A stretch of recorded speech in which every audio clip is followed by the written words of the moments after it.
Käes on juuni keskpaik. Nagu ka näha, siis ilmataat on taevaluugid avanud ja sademeid on sel kuul tulnud päris hästi. Lähme vaatame, mida saab me veel teraviljades ära teha, kuidas kasvab meil uba ja mis olukord on meil ka suvirapsis.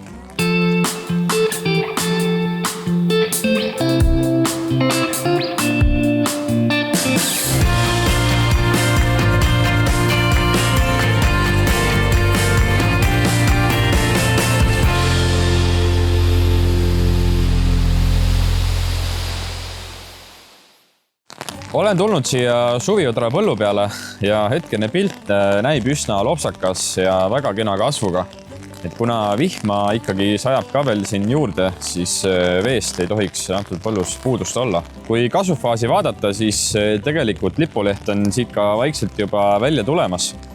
Ja see on siis ka, ütleme, siin Suviodra puhul viimane aeg kasvu reguleerida. Et kui ei ole ka näiteks eelnevalt tehtud, siis kindlasti soovitus siin reguleerimine teha. Suviviljades oleks meie soovitus Medax Max selline 0,4 kilogrammi hektari kohta või siis näiteks hilisemasse otsa sobib ka Terpal selline 0,8 liitrit hektari kohta, et vältida ikkagi seda lamandumist. Täna oleme ka näinud juba suviteraviljapõlde, mis on ka osaliselt juba siis näiteks tuulte näol maha lükanud. Kui aga rääkida fungitsiidist, siis praegune põllupilt vaatab vastu ka selline, et lehed on üsna rohelised ja terved, aga ei tohiks ikkagi ära jätta fungitsiidi tegemist. Et Suviodra puhul on ka ikkagi oluline, et terve taimik oleks ühtlaselt haiguste vaba. Ja antud Suviodra põllus siin ka siis peale vihmahoogude möödumist tuleb siis ka fungitsiidi ring peale. Ja näiteks kui rääkida siis helistest suviotradest, siis kellel on näiteks juba ka esimene ring fungitsiidi tehtud, siis võiks plaanida ka sel hooajal teha teine fungitsiidi pritsimine.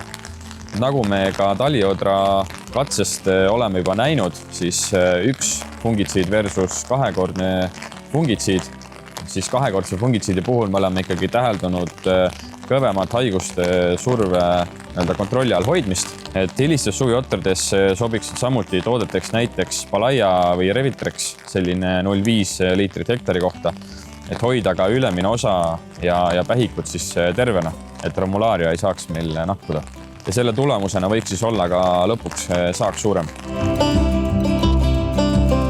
Kuna hetkesel ajal sajab päris palju vihma, siis paljud Tallinnisu põllud on ka meil õitsemas, mis tähendab seda, et on loodud ka väga head tingimused just fusariosi nakkuseks. Kõrgem fusariosi nakkuse oht võib olla ka siis, kui on meil tegemist näiteks nisu või maisi järgi nisupõldudega. Fusarioos on siis pähikuhaigus, mis meil kvaliteedi tingimusi paraku langetab.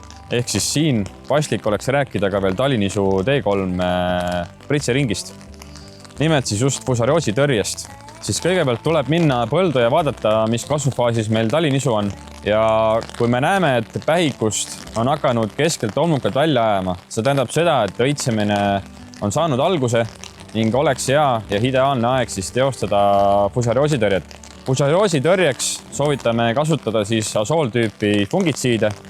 Kõige efektiivsem lahendus oleks kasutada siis Juventust 0,5 liitrit hektari kohta pluss veel protagonasooli 2,5 liitrit hektarile juurde.